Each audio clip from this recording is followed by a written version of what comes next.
Mari kita tundukkan kepala, mari kita berdoa. Bapa kami dalam surga, kami ucap syukur Tuhan, terima kasih. Kami begitu rindu akan kebenaran firman-Mu Tuhan.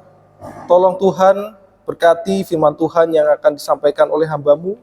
Kiranya melalui firman ini boleh menguatkan setiap kami agar kami senantiasa mengerti kehendak-Mu ya Tuhan. Tolong Tuhan berkati hamba-Mu yang penuh dengan keterbatasan ini, kiranya melalui hamba-Mu ini dapat menyampaikan kebenaran firman Tuhan. Kami serahkan doa ini ke dalam tangan-Mu, demi nama Yesus Kristus kami berdoa. Amin. Shalom, selamat sore ibu-ibu sekalian. Bagaimana kabarnya hari ini? Luar biasa. Oke, kemarin ya waktu lalu saya dikasih tema untuk menyampaikan renungan di Komisi Wanita yang berjudul Tahu Diri versus Lupa Diri. Jadi orang yang tahu diri versus orang yang lupa diri, gitu ya Bu? Oke. Jadi kira-kira gitu ya. Orang yang tahu diri versus orang yang lupa diri. Apa sih lupa diri dan tahu diri itu apa sih? Ya, silakan bisa lanjut. Next. Nah, saya cari-cari di internet, cari-cari di buku, apa sih arti dari tahu diri? Definisi dari kata tahu diri yang saya kumpulkan itu, sikap tahu diri bisa berarti mengerti keadaan dan kedudukan diri sendiri. Ya, contohnya, saya sebagai hamba Tuhan, sebagai pelayan Tuhan, masa hidupnya saya seenaknya sendiri gitu, nggak mungkin kan? Ya, hamba Tuhan itu harus menjadi teladan bagi domba-dombanya, bagi jemaat-jemaatnya. Nah, kemudian orang yang tahu diri adalah orang yang mengenal dirinya sendiri, termasuk kelebihan dan kekurangan. Jadi orang yang tahu diri itu yang tahu ya kekuatannya di mana, kelemahannya di mana. Jadi contohnya kalau orang yang punya sakit-sakitan gitu, terus dipaksa untuk olahraga sampai capek, ya itu orang yang tidak tahu diri gitu. Kalau orang yang tahu diri adalah mengerti keadaannya diri sendiri, mengerti kekuatannya di mana, mengerti kelemahannya di mana. Itulah orang yang tahu diri. Jadi selanjutnya bisa dibaca sendiri ya. Kemudian orang yang lupa diri. Silakan lanjut. Orang yang lupa diri adalah orang yang pernah mengalami dan mengerti posisi sebagai manusia. Maksudnya ini mengerti orang ini pernah sadar dia itu punya kelemahan di mana, punya kekuatannya di mana, kedudukannya itu pernah merasakan posisinya di mana. Namun itu dikatakan namun menjadi arogan. Entah bagaimana bisa menjadi arogan. Jadi dulunya itu pernah tahu, pernah sadar diri orangnya itu seperti apa, kekuatannya ada di mana, kekurangannya ada di mana. Entah karena mungkin hidupnya selalu sukses gitu ya, mungkin selalu naik terus, jadi lupa diri gitu. Jadi nggak sadar, kelemahan saya apa, saya nggak ada kelemahan gitu. Itu orang yang lupa diri. Oke, sudah. Jadi selesai ya firman Tuhan ya. Belum ya. Jadi pertanyaan selanjutnya adalah tahu diri dan lupa diri terhadap apa? Nah, ini pertanyaan yang sangat masuk dalam bagian nanti ini ya. Lupa diri dan tahu diri dengan apa? Oke, selanjutnya yaitu sadar diri akan keselamatan yang telah diberikan Tuhan kepada kita.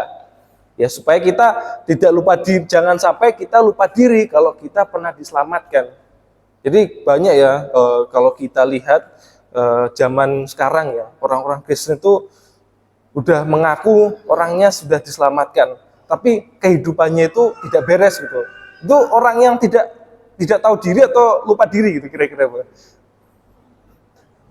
Ya, kalau orang Kristen gitu, udah mengaku saya udah diselamatkan Tuhan, tapi dalam kehidupannya itu selalu rusak kehidupannya, selalu berbuat jahat, kerjanya itu selalu nipu bosnya dan lain sebagainya. Itu lupa diri atau tidak sadar diri itu kira-kira? Tidak sadar diri ya. Udah diselamatkan supaya hidupnya itu kudus Tuhan, tapi melakukan hal bertentangan dengan kebenaran firman, itu namanya orang yang tidak sadar diri. Nah, kalau orang yang mungkin lupa diri, mungkin pernah mengalami gitu ya, diselamatkan. Saya selamatkan. Cuma ya di dalam kehidupan ya nggak bisa gitu. Kompromi, istilah itu kompromi. Orang yang lupa diri itu seringkali kompromi. Nah, selanjutnya ya kita tahu bahwa diri kita telah diselamatkan oleh Tuhan dengan darah yang mahal. Ya jangan sampai kita bisa lupa diri. Seperti yang tertulis di depan itu, kita tahu diri bahwa kita telah diselamatkan oleh Tuhan dengan darah yang mahal. Sehingga ketika diselamatkan, kita tidak lupa diri kepadanya. Nah, ada banyak kisah di dalam Alkitab ya, ketika seseorang udah diberikan keselamatan oleh Tuhan, diberikan kesembuhan, diberikan banyak mukjizat. Kebanyakan di dalam bagian cerita Alkitab itu ya namanya manusia sering lupa diri. Bahkan lebih parah itu tidak sadar diri. Karena sudah diselamatkan, kok malah dia meninggalkan Tuhan. Ya, contohnya di dalam bagian firman Tuhan yang akan kita bahas ini. Mari kita buka firman Tuhan terdapat dalam Injil Lukas pasal 17. Injil Lukas pasal yang ke-17, ayat yang ke-11 sampai ayat yang ke-19. Lukas 17 ayat 11 sampai ayat 19. Nah, ini bacaan firman Tuhan tiap hari ya. Jadi pasti udah tahu. Saya akan bacakan ayat yang ke-11. Jemaat sekalian, ibu-ibu sekalian, membacakan ayat yang ke-12. Demikian selanjutnya bergantian sampai ayat yang ke-19. Saya akan bacakan ayat yang ke-11. Dalam perjalanannya ke Yerusalem, Yesus menyusur perbatasan Samaria dan Galilea.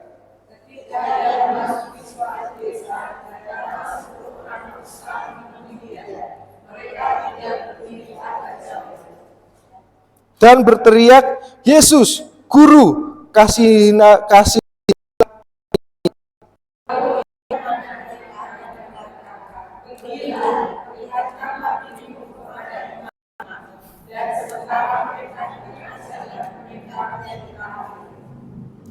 Seorang dari mereka ketika melihat bahwa ia telah sembuh, kembali memuliakan Allah dengan suara nyaring.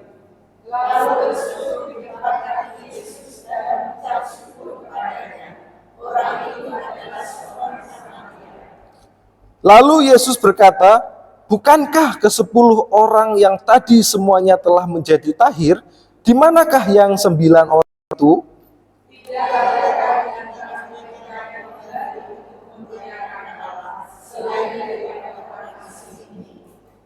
Lalu ia berkata kepada orang itu, berdirilah dan pergilah, imanmu telah menyelamatkan engkau.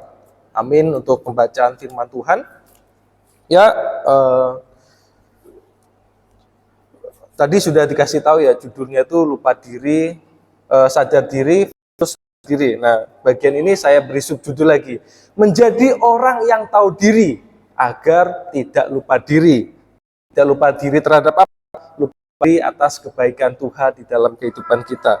Nah, kalau kita baca bagian firman Tuhan ini, Yesus itu sedang dalam perjalanan menuju Yerusalem.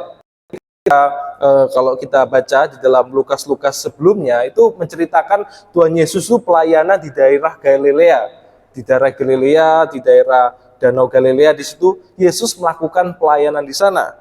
Dan tiba pada waktunya Yesus menuju ke Yerusalem.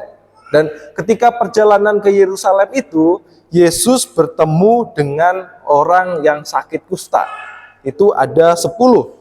Nah, saya bacakan, ketika ia memasuki suatu desa, datanglah 10 orang kusta menemui dia. Mereka tinggal berdiri agak jauh. Nah, ketika dalam perjalanan menuju Yerusalem, Yesus bertemu dengan orang penyakit kusta. Nah, yang sedang kena sakit kusta, ibu-ibu sekalian, orang yang diasingkan. Ketika ada penyakit kusta gitu ya di desa, nah di situ imam itu lihat orang ini kena sakit kusta atau enggak. Kalau setelah sudah dilihat, itu diasingkan, dijauhkan dari desa supaya di situ tidak tertular penyakit kepada yang lain. Makanya dikatakan di dalam bagian ini mereka berdiri agak jauh. Nah, di dalam firman dalam Imamat 13 ayat sampai ayat sekitar 20, di situ orang yang penyakit kusta itu harus diasingkan dan sambil berkata najis, najis, najis. Makanya mereka berdiri agak jauh untuk menemui Tuhan Yesus. Nah, apa respon Tuhan Yesus di situ dikatakan respon mereka berteriak, Yesus Guru, kasihilah kami. Ya, banyak di dalam pembacaan firman Tuhan kita melihat bahwa seseorang yang mengalami penyakit, seorang yang mengalami begitu banyak masalah, datang kepada Tuhan Yesus. Jadi ketika ada masalah kepada Tuhan Yesus. Jadi kalau datang kepada Tuhan Yesus harus ini dulu ya, harus ada masalah ya. Tidak begitu ya. Kita harus datang kepada Tuhan Yesus setiap waktu, setiap waktu kita, setiap detik, setiap menit, setiap jam, kita harus datang kepada Tuhan Yesus. Jangan kita nunggu, baru ada masalah langsung rajin ke gereja. Ketika ada pergumulan yang hendak diselesaikan, datang ke gereja. Tiba-tiba rajin berdoa. Ya tidak salah, cuman untuk datang beribadah kepada Tuhan Yesus bukan menunggu adanya masalah. Kemudian apa respon Tuhan Yesus? Lalu ia memandang mereka dan berkata, pergilah, perlihatlah dirimu kepada imam-imam. Nah, next, bisa lanjut. Nah, itu petanya ya. Selanjutnya. Nah, di dalam bagian ayat ke-14 ini, itu ada beberapa makna. Jadi saya rangkum itu ada dua. Yang pertama, kalau dibaca selanjutnya, mereka itu langsung ketika diperintahkan untuk datang kepada imam, mereka langsung pergi menuju ke imam atau menuju ke suatu tempat. Nah, di sini ada memiliki beberapa makna. Yang saya rangkum ada dua. Satu, tersirat suatu kepercayaan tingkat tinggi dan ketaatan tanpa syarat. Ya, jadi mungkin kalau ketika kita menghadapi masalah, kita menghadapi pergumulan, pokoknya langsung percaya kepada Tuhan gitu ya. Langsung terserah apa kata Tuhan gitu. Nah, itulah yang dihadapi oleh 10 orang yang mengalami penyakit kusta ini. Mereka berserah kepada Tuhan, langsung berserah. Pokoknya apa yang diperintahkan Tuhan Yesus, dijalankan gitu. Jadi ada kepercayaan tingkat tinggi di dalam 10 orang ini. Yang kedua, itu diperintahkan kepada datang kepada imam. Nanti ibu-ibu bisa baca di dalam Imamat 13 sampai 14. Di situ Tuhan mengatakan kepada Musa bagaimana cara menangani orang yang kusta. Jadi ketika orang yang mengalami penyakit kusta itu yang menjadi pengecekan atau dokter ya yang melihat, yang mengamati itu adalah imam pada waktu itu. Nah, ketika orang yang sakit kusta ini sudah sembuh, sudah tidak ada penyakit lagi, mereka harus datang kepada imam. Mengapa kok Tuhan Yesus perintahkan? Yaitu karena di hukum Taurat bilangnya seperti itu.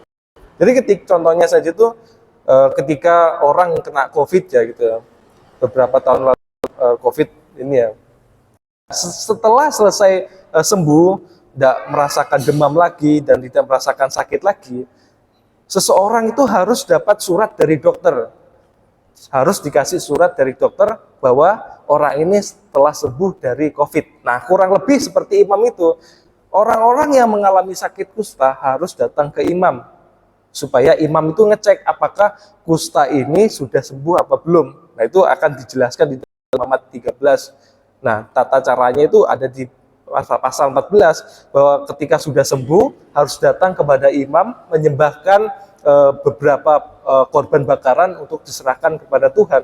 Jadi mencari legalisasi dari imam ya, bahwa orang ini sudah sembuh, sudah tahir dari penyakit kusta. Jadi Tuhan Yesus tidak melanggar perintah Tuhan. Tuhan Yesus tidak melanggar hukum Taurat. Di sini jika diperintahkan untuk datang ke imam, Tuhan Yesus langsung ya suruh datang ke imam. Jadi Tuhan Yesus melanggar perintah Tuhan. Nah, kemudian setelah mereka diperintah datang ke para imam, di ayat 15 dikatakan bahwa seorang dari mereka ketika melihat bahwa ia telah sembuh, kembali sambil memuliakan Allah dengan suara nyaring. Dan ayat yang ke-16, lalu tersungkur di depan kaki Yesus dan mengucap syukur kepadanya. Orang itu adalah seorang Samaria. Nah, di bagian ayat 14-16 ini juga ada beberapa makna penting. Tolong bisa next. Nah, dikatakan di situ orang Samaria menjadi satu-satunya orang yang berbalik, bukan 9 orang Yahudi lainnya. Mengapa saya bicara seperti itu? Nah, kalau saya baca di dalam buku tafsirannya, mengapa di sini orang Samaria? Yaitu orang Samaria adalah orang yang mungkin waktu itu dimusuhi orang Yahudi gitu. Digambarkan bahwa orang Samaria ini adalah musuhnya orang Yahudi katanya. Orang Samaria dulu bagian dari orang Israel, cuma karena menikah campur, orang Yahudi jadi musuhin orang Samaria. Nah, mengapa kok Lukas di sini mencatat orang Samaria ada Yesus?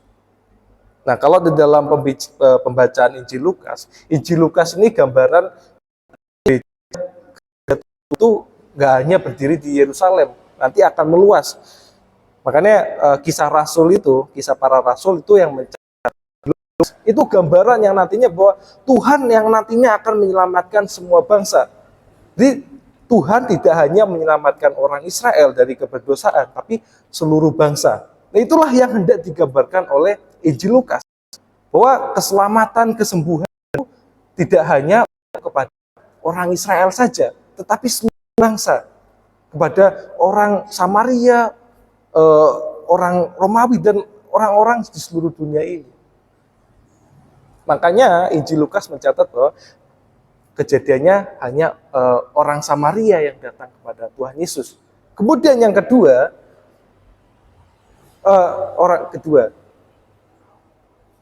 orang Samaria digambarkan begitu tulus, penuh syukur, mengakui sumber kesembuhannya adalah pada Tuhan.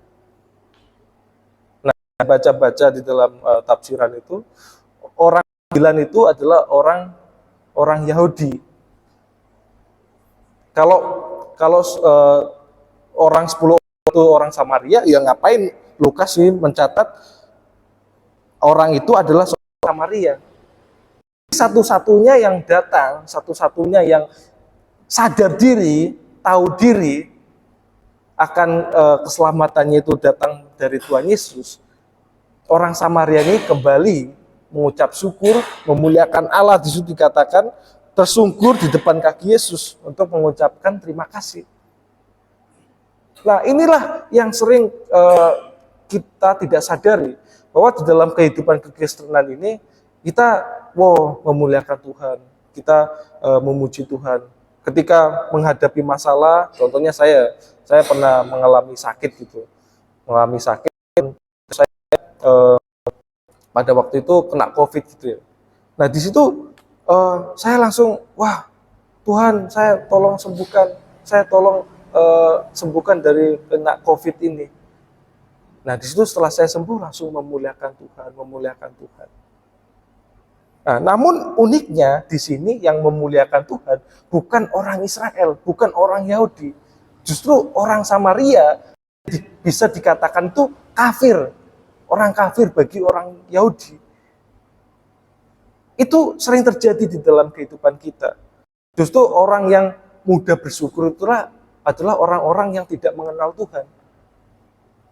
Seringkali kehidupan kekristenan kita itu jarang bersyukur kepada Tuhan. Jarang sekali kita mengucap syukur kepada Tuhan. Contohnya ya, meskipun saya sebagai hamba Tuhan itu, saya sering sekali tidak mengucap syukur kepada Tuhan. Saya sering mengeluh, kenapa kok Tuhan kayak gini sih?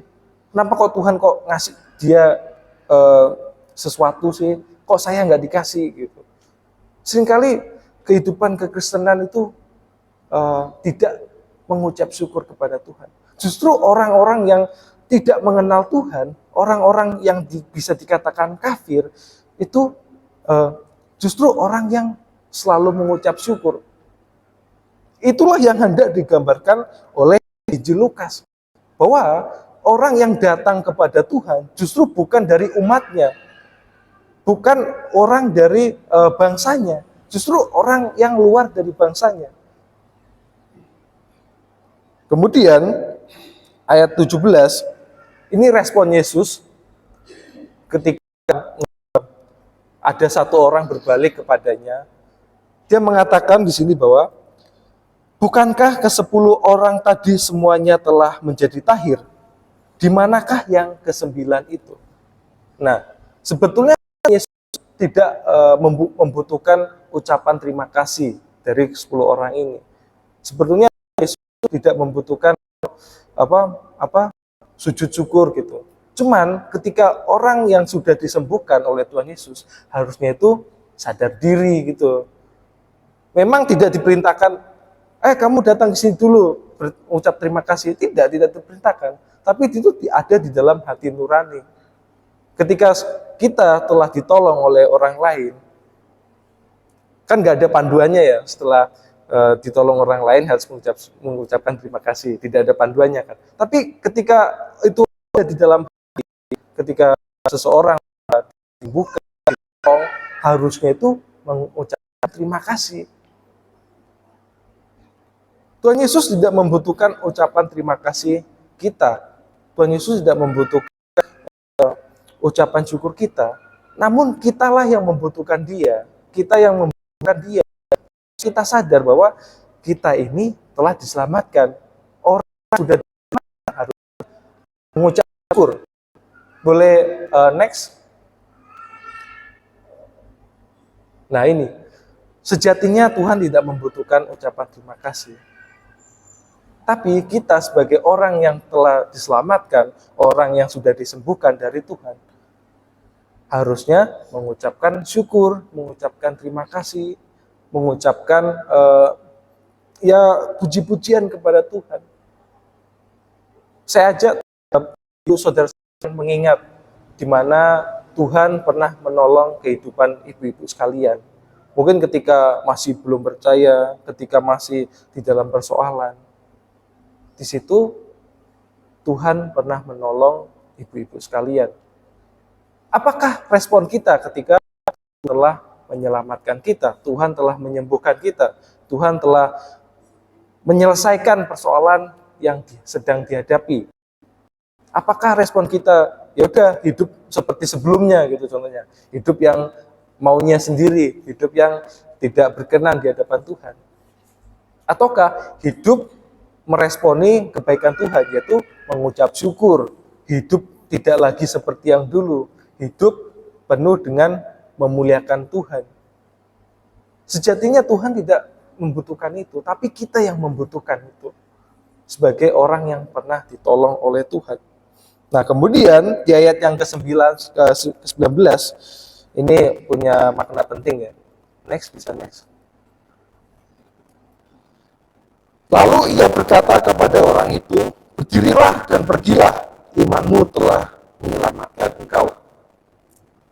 Nah, ibu-ibu sekalian, makna dari perkataan ini tidak hanya secara fisik. Tuhan Yesus tidak hanya secara fisik menyelamatkan orang Samaria dari penyakit kusta. Secara rohani bahwa orang ini telah diselamatkan oleh Tuhan, telah dimenangkan oleh Tuhan. Mungkin kelihatan perkataan ini, imanmu telah menyelamatkan engkau. Perkataannya memang ini tentang kesembuhan dari penyakit kusta. Tapi kalau dilihat bahwa Yesus berkata ini hanya kepada orang Samaria itu yang datang kepada Tuhan Yesus, bahwa imannya telah menyelamatkannya. Tidak hanya secara fisik, Tuhan telah menyelamatkan orang Samaria ini, menyelamatkan secara persoalannya, yaitu secara dia natur berdosa. Orang Yahudi itu adalah orang yang berdosa. Tuhan perlu menyelamatkan mereka. Orang Samaria, orang-orang dari bangsa lain adalah orang yang membutuhkan pertolongan Tuhan, membutuhkan karya penyelamatan. Nah, disinilah ditemukan bahwa tidak hanya secara fisik Yesus menyelamatkan orang Samaria, tetapi secara rohani, secara status ia telah dimenangkan oleh Tuhan. Selanjutnya, nah ini ya, udah ini. Next. Nah, kembali lagi dalam inti ceritanya, lupa diri atas apa yang Tuhan Yesus kerjakan dalam kehidupan kita. Kita lupa diri, pernah meninggalkan Tuhan di dalam kehidupan kita. Kita pernah lupa diri bahwa kita pernah diselamatkan. Sehingga kita lupa, oh saya ternyata diselamatkan oleh Yesus. Itulah pergumulan-pergumulan kita sebagai umat yang telah dipilihnya. Saya sering juga mengalami hal demikian. Saya pernah lupa diri bahwa saya pernah diselamatkan oleh Tuhan. Itu pun waktu saya masih di STT. Saya pernah lupa diri, saya hampir tidak percaya kepada Tuhan Yesus. Saya tidak percaya bahwa Tuhan itu ada. Saya pernah menjadi ateis secara praktis. Saya pernah merasakan bahwa Tuhan itu tidak ada di dalam hidup kita. Saya pernah merasakan Tuhan itu, mana sih Tuhan? Di mana sih? Saya nggak merasakan itu. Nah itulah orang yang lupa diri. Saya pernah mengalaminya. Namun di dalam perjalanannya waktu, ketika saya menghadapi pergumulan, menghadapi permasalahan, saya sadar bahwa Tuhan telah menolong saya. Tuhan pernah mengangkat saya dari keberdosaan, mengangkat saya dari kebimbangan, kebingungan yang sedang saya hadapi. Dan pada akhirnya saya menyerahkan hidup saya kepada Tuhan. Baru mau menyerahkan hidup saya kepada Tuhan sepenuhnya. Kepada Tuhan, Tuhan telah menyelamatkan saya. Tuhan pasti membimbing saya di dalam masa depan saya.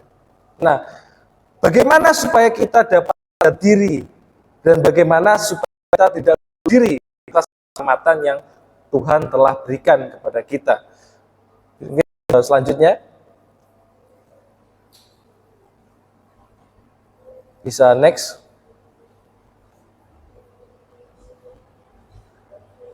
Nah, yang pertama itu adalah kita ini siapa? Kita ini siapa sih sebelum Tuhan Yesus selamatkan? Kita siapa sih sebelum Tuhan Yesus tolong? Jadi ini supaya kita belajar supaya tidak lupa diri, belajar sadar diri. Yang pertama itu, siapa sih kita dulu sebelum Tuhan selamatkan kita? Siapa sih kita dulu sebelum Tuhan tolong kita? Kita adalah orang-orang yang berdosa. Saya orang berdosa, ibu-ibu sekalian juga adalah orang yang berdosa. Statusnya berdosa. Nah, dengan pertanyaan ini, kita akan teringat, oh ya, saya ini sebelum Tuhan Yesus selamatkan, saya ini adalah orang yang berdosa. Oleh karena itu, Tuhan mau menyelamatkan saya, supaya saya bisa menjadi umatnya. Dan yang kedua, ingat, siapa yang pernah menolong kita? Siapa yang pernah menolong kita? Ya, jawabannya pasti Tuhan Yesus.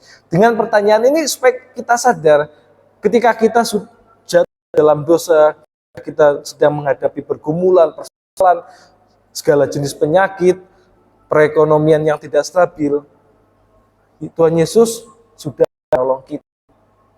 Mungkin ibu-ibu sekalian bisa mengingatnya, kapan ya Tuhan Yesus pernah nolong saya? Kapan ya waktu Tuhan Yesus telah menyembuhkan penyakit saya? Ibu-ibu bisa ingat kembali, kapan Tuhan Yesus pernah menolong kita? Dan kemudian yang ketiga, apa kelemahan kita? Itu termasuk kekuatan kita, di mana kelemahan kita. Supaya ketika kita jatuh dalam dosa, kita sadar, oh kelemahan saya itu ada di kesombongan. Kalau orang yang sudah sukses, wah merasa dirinya sombong, tidak perlu Tuhan. Nah di situ adalah kelemahan. Mungkin orang yang rendah diri contohnya. Memang sadar, oh saya udah diselamatkan. Cuma di situ langsung kata, wah saya nggak layak Tuhan ditolong. Oh saya tidak layak Tuhan, saya terlalu berdosa. Nah, ingat kelemahan kita. Kelemahan kita itu ada di bagian mana? Entah itu kesombongan ataupun rendah diri. Nah, dari ketiga pertanyaan ini itu masuk ke poin yang keempat, yaitu disiplin diri atau latihan. Nah, ketika menjawab semua pertanyaan itu, kita disiplin diri. Bagaimana disiplin diri? Di situ kita bisa berdoa kepada Tuhan, meminta tolong Tuhan, membaca Alkitab, termasuk bersyukur ya, termasuk disiplin diri. Kita perlu latihan diri. Ketika Tuhan telah menolong, Tuhan mengizinkan kita bisa bernapas sampai saat ini. Kita setiap pagi, terima kasih Tuhan, Engkau telah berkati saya. Berkati saya sudah boleh bernapas sampai saat ini. Mengucap syukur mungkin dari hal-hal yang kecil dulu, kemudian bisa mengucap syukur hal-hal yang berdoa kepada Tuhan, minta pertolongan supaya bisa menyelesaikan pergumulan yang sedang dihadapi. Membaca firman, mendengarkan perkataan Tuhan. Jadi tidak hanya berdoa, kita ngomong kepada Tuhan, tapi kita harus juga dengar perkataan Tuhan melalui pembacaan firman Tuhan. Ini penting karena supaya kita menjadi orang yang sadar diri dan tidak menjadi orang yang lupa diri atas pertolongan Tuhan di dalam kehidupan kita. Nah, saya ajak ibu-ibu sekalian untuk membaca, bisa next, membaca kutipan dari Stud ya, Pak Stud. Oke, terlihat? Kalau belum terlihat nanti minta tolong Pak Daniel bisa besarkan. Bisa terlihat, Bu? Oke, kita baca bersama-sama ya. 1, 2, 3. Karena Yesus telah mati bagiku, maka tidak ada pengorbanan yang terlalu besar yang kuberikan. Melalui perkataan ini kita diingatkan, Yesus telah mati untuk saya dan ibu-ibu sekalian. Maka dari itu tidak ada pengorbanan yang besar yang kita berikan kepadanya. Ucapan syukur kita kepada Tuhan. Tuhan kita, apakah respon kita langsung hidup seenak? Hidup bukan milik kita lagi.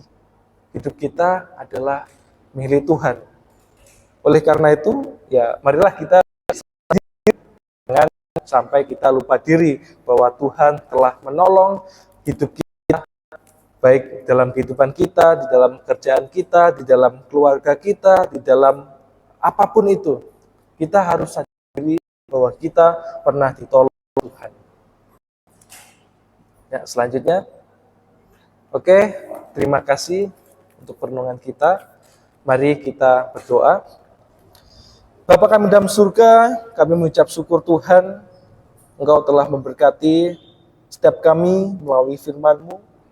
Ajarilah kami Tuhan untuk sadar diri bahwa kami telah ditolong, kami telah diselamatkan oleh Engkau, supaya setiap kami tidak lupa diri atas kebaikan-Mu.